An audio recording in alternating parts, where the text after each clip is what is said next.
Hello students, हम पढ़ रहे हैं चैप्टर 3 कोऑर्डिनेट ज्योमेट्री और ये है उसका लेक्चर नंबर 2। अगर आपने अभी तक कोई भी प्रीवियस लेक्चर नहीं देखा है तो कोई बात नहीं, पूरा लेक्चर आपको समझ में आएगा। और प्रीवियस लेक्चर देखने के लिए आपको आई बटन में लिंक मिल जाएगी और वीडियो के एंड में पूरी प्लेलिस्ट। तो चलिए स्टार्ट करते हैं टॉपिक को। आज हम यहाँ पर आपकी बुक में जो टॉपिक है 3.2 कार्टेशियन सिस्टम वो देखने वाले हैं और उसके जो सॉल्व्ड एग्जांपल्स हैं वो यहाँ पर हम देखेंगे। ठीक है, तो अगर हम बात करते हैं कार्टेशियन सिस्टम की तो पहले मैं आपको थोड़ा सा ओवरव्यू दे दूँ कि जो लास्ट क्लास है उसमें मैंने आपको कोऑर्डिनेट ज्योमेट्री के बारे में क्या बताया था। तो अगर हम बात करते हैं कि हम किसी एक पॉइंट पर खड़े हुए हैं, ठीक है, तो इस पॉइंट को हम मानते हैं एक रेफरेंस पॉइंट। ओके, तो इस रेफरेंस पॉइंट को हम ओरिजिन भी कह देते हैं। तो यहाँ पर अगर मैं इसे ओरिजिन मानूँ तो हम इसे कहेंगे कि 0 0, हम बिल्कुल इस पॉइंट पर खड़े हुए हैं। अब यहाँ से आपको कहीं भी मूव करना है, आपको अपने लेफ्ट हैंड साइड जाना है, आगे की तरफ जाना है, तो इस तरीके से हम कहीं पर भी मूव करते हैं।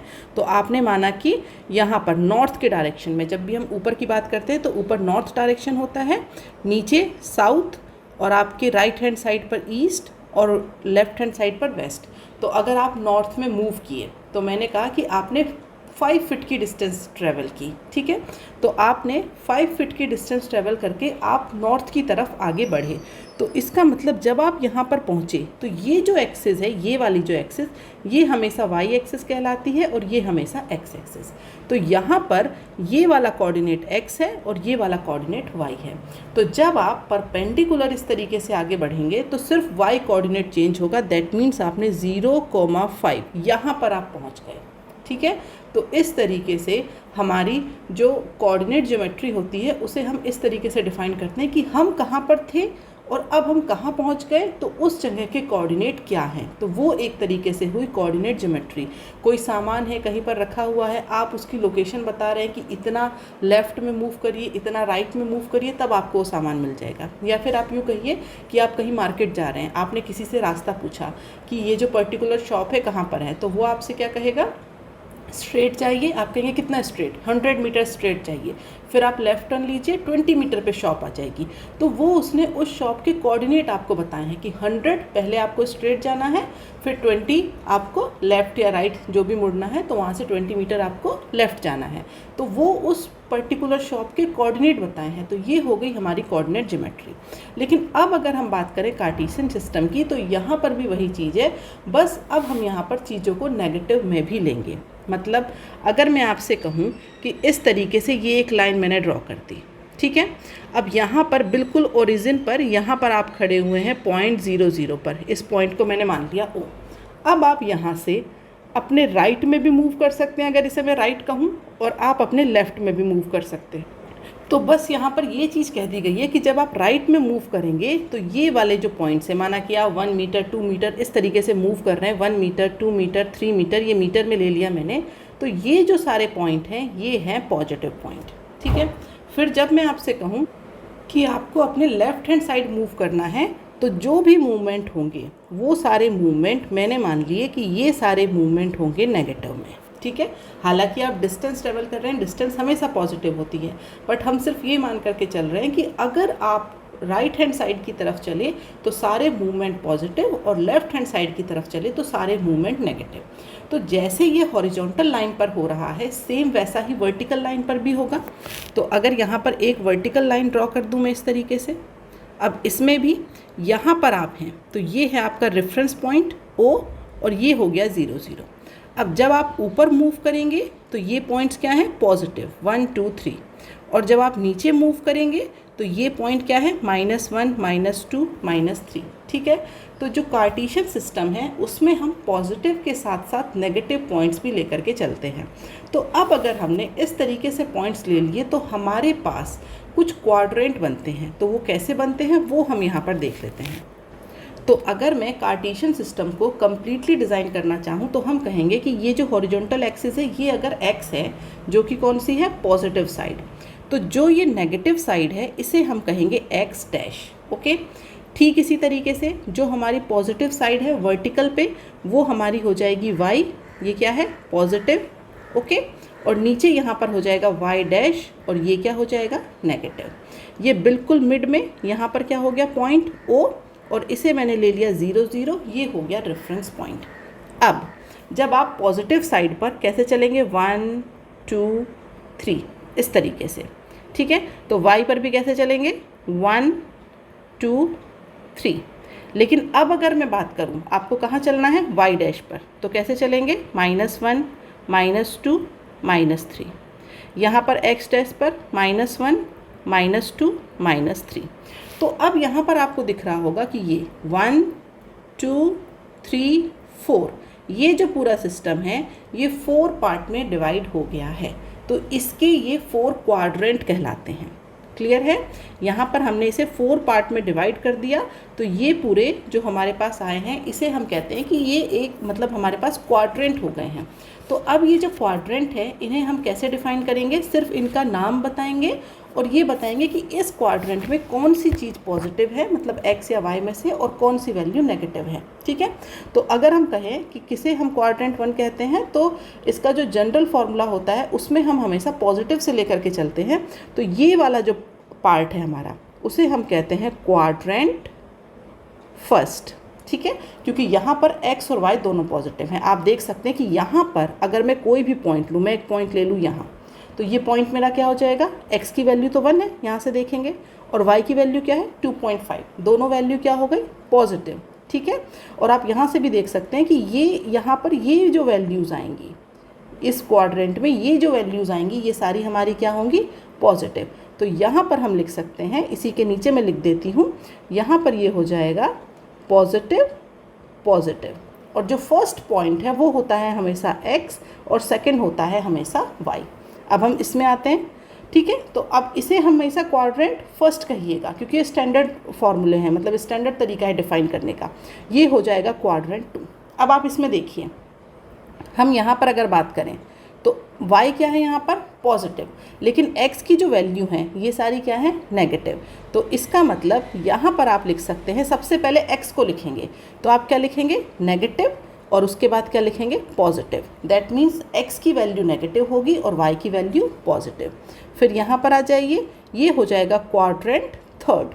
अब यहाँ पर देखिए, x भी हमारा क्या है, नेगेटिव, और y भी हमारा क्या है, नेगेटिव। ठीक है, तो यहाँ पर अब आप मेंशन करेंगे माइनस कॉमा माइनस। फिर हम आते हैं इसमें, इसे हम कहते हैं क्वाड्रेंट फोर्थ। ओके, तो क्वाड्रेंट फोर्थ की अगर हम बात करें तो यहाँ पर x की वैल्यू पहले, तो x की वैल्यू पॉजिटिव और y की वैल्यू नेगेटिव। तो इस तरीके से हमारे पास ये 4 क्वाड्रेंट होते हैं और इन सभी में कॉम्बिनेशन बनते हैं प्लस और माइनस वैल्यूज़ के साथ। एक बार x की वैल्यू, मतलब अगर हम फर्स्ट क्वाड्रेंट की बात करें तो x और y दोनों पॉजिटिव, थर्ड क्वाड्रेंट की बात करें तो x और y दोनों नेगेटिव, लेकिन सेकेंड क्वाड्रेंट में x नेगेटिव है, y पॉजिटिव है, और फोर्थ क्वाड्रेंट में हमारा x पॉजिटिव और y नेगेटिव। तो ये हमारा कार्टेशियन सिस्टम है जिसमें हम पॉजिटिव और नेगेटिव दोनों वैल्यूज़ को लेकर के चलते हैं। तो चलिए अब हम आ जाते हैं अपने एग्जाम्पल पर। तो क्वेश्चन में कहा गया है see figure 3.11 and complete the following statement. ठीक है, एक चीज़ और कि अगर हम बात करते हैं x और y एक्सिस की, तो ये जो x एक्सिस है यहाँ पर मैं लिख देती हूँ, ये जो x एक्सिस है और ये जो y एक्सिस है, इन्हें हम अगर कार्टेशियन सिस्टम की बात करते हैं तो इनके कुछ अलग नाम होते हैं। तो आप x एक्सिस को कह सकते हो एब्सिसा। ठीक है, तो यहाँ पर आप लिखेंगे एब्सिसा। ओके, और जो y एक्सिस है उसे हम कहते हैं ऑर्डिनेट। तो जहाँ पर भी आपको कभी भी आपसे एब्सिसा या फिर ऑर्डिनेट पूछा जाए तो समझ जाइएगा एब्सिसा का मतलब है कि वो आपसे x एक्सिस की बात कर रहा है, और अगर उसने ऑर्डिनेट पूछा है तो इसका मतलब ये है कि वो y एक्सिस की बात कर रहा है। तो क्वेश्चन में डायरेक्टली भी लिख देते हैं x और y एक्सिस, लेकिन कभी कभी इस तरीके से जो टर्म है वो भी आपसे पूछी जा सकती है। तो ये चीज़ हमेशा याद रखिएगा, x एक्सिस मीन्स एब्सिसा और y axis means ordinate. Okay, तो अब क्वेश्चन में कहा गया है the abscissa and the ordinate of the point B, मतलब ये जो पॉइंट बी है इसके वो आपसे x और y के कोऑर्डिनेट ही पूछ रहा है, लेकिन क्वेश्चन में x और y ना कह करके क्या कह दिया गया है, एब्सिसा एंड ऑर्डिनेट। ओके, तो यहाँ पर पॉइंट बी के पूछा गया है कि क्या है, तो इसका मतलब जब आप x और y की वैल्यू बताएंगे तो फिर उसके जो फाइनल में जो उसके कोऑर्डिनेट है वो क्या है वो हमें यहाँ पर बताना है, तो हम फिल इन द ब्लैंक्स ही भरेंगे। तो ये पूछा गया है, मतलब ये है एब्सिसा, यहाँ पर आपको x की वैल्यू रखनी है और ये ऑर्डिनेट है, ठीक है।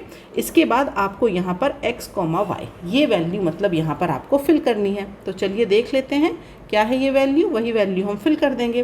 तो यहाँ देखिए पॉइंट बी, कहाँ पर है पॉइंट बी, ये रहा आपका पॉइंट बी। तो अब इस पॉइंट बी की मैं बात करूँ तो सबसे पहले हम हमेशा क्या लिखते हैं x और उसके बाद लिखते हैं y। तो जो x है उसकी वैल्यू क्या है, x की वैल्यू है 4, क्लियर है। और y की अगर मैं बात करूँ तो y की वैल्यू है 3, यही वैल्यू तो आ रही है यहाँ पर इस तरीके से। तो अगर हम पॉइंट बी की बात करें तो इसकी वैल्यू क्या हो जाएगी, यहाँ पर सबसे पहले x लिखेंगे दैट मीन्स 4 और उसके बाद आप y लिखेंगे दैट मीन्स 3। तो यहाँ पर अब आप फिल कर सकते हैं कि ये वैल्यू हो गई 4 और ये वैल्यू हो गई 3। दैट मीन्स जो b है उसके जो कोऑर्डिनेट हैं वो हो गए 4, 3। क्लियर है। सेकंड पार्ट पे आते हैं इसके। यहाँ पर अब देखिए, यहाँ पर अब उसने x coordinate and y coordinate लिख दिया है, ठीक है। तो अब अगर हम x और y कोऑर्डिनेट की बात करें तो फिर भी वही बात है कि हमें यहाँ पर डायरेक्टली x y ही लिखने हैं या एब्सिसा और ऑर्डिनेट का ही है, ठीक है।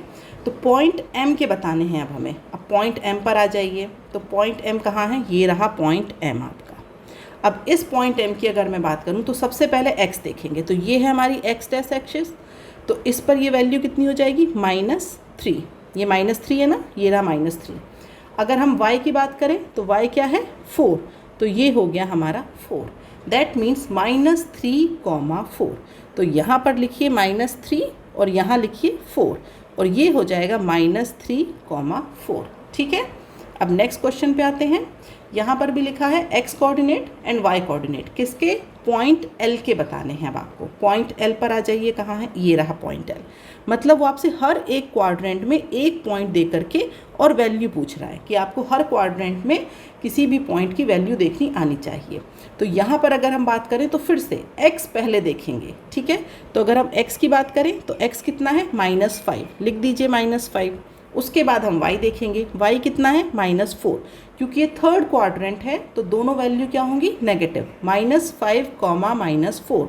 तो यहाँ पर वैल्यूज़ को लिख दीजिए, ये हो जाएगा -5, ये हो गया -4। तो यहाँ पर लिख दीजिए -5, -4। क्लियर है। अब हम आ जाते हैं फोर्थ पार्ट पर।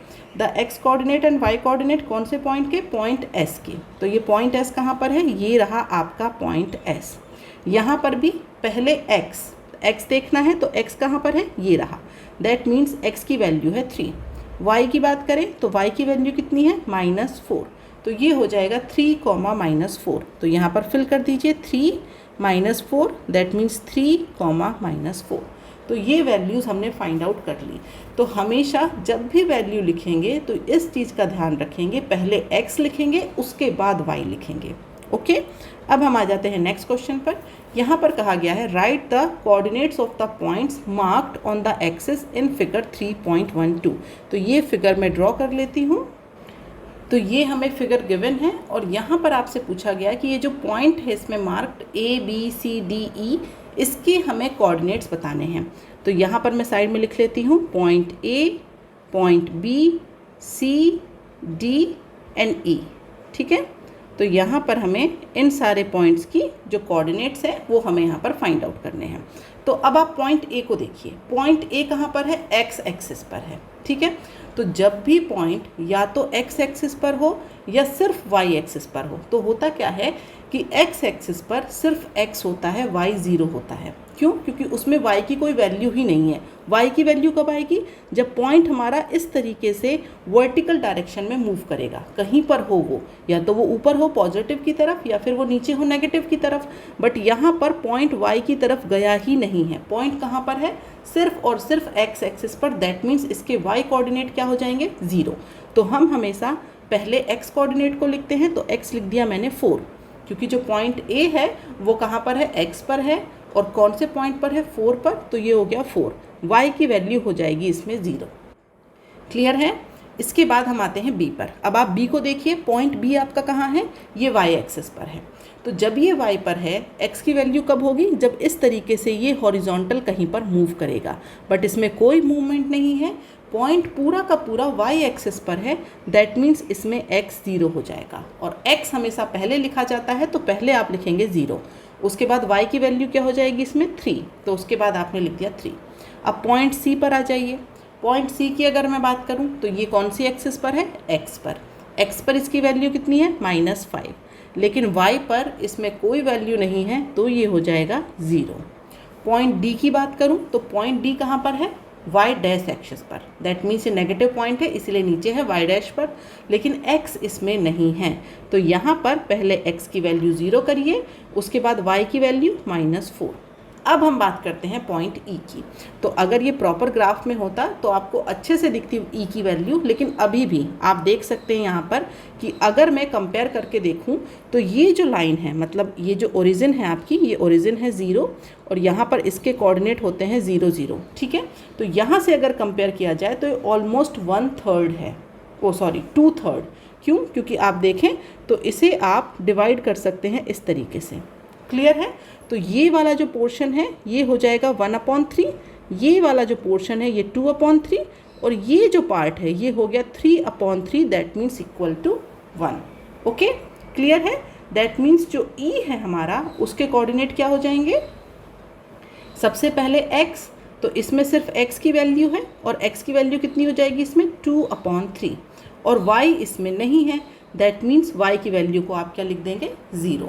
तो ये जब प्रॉपर ग्राफ पे होते हैं तो वहाँ पर आप लाइंस को काउंट करके बहुत अच्छे से बता सकते हैं, लेकिन यहाँ पर नॉर्मली भी हम देख सकते हैं कि ये जो पार्ट है E का ये ऑलमोस्ट 2/3 है, तो आप इसे 2/3 कॉमा और फिर y के कोऑर्डिनेट 0 करके लिख सकते हैं, ठीक है। तो ये हमारे सॉल्व्ड एग्जाम्पल थे 3.2 टॉपिक के जो कंप्लीट हुए। अब नेक्स्ट क्लास में हम यहाँ पर एक्सरसाइज सॉल्व करेंगे और उसके बाद ये चैप्टर ख़त्म हो जाएगा, बहुत ही छोटा सा चैप्टर है। तो वीडियो पसंद आया हो तो इसे लाइक करिए और अगर कोई भी डाउट है तो आप मुझे कमेंट बॉक्स में लिख करके बता सकते हैं। नेक्स्ट क्लास में आपके डाउट को सॉल्व किया जाएगा और इस वीडियो को ज़्यादा से ज़्यादा अपने दोस्तों के साथ शेयर करिए। मिलते हैं नेक्स्ट क्लास में। आज के लिए बाय बाय स्टूडेंट्स।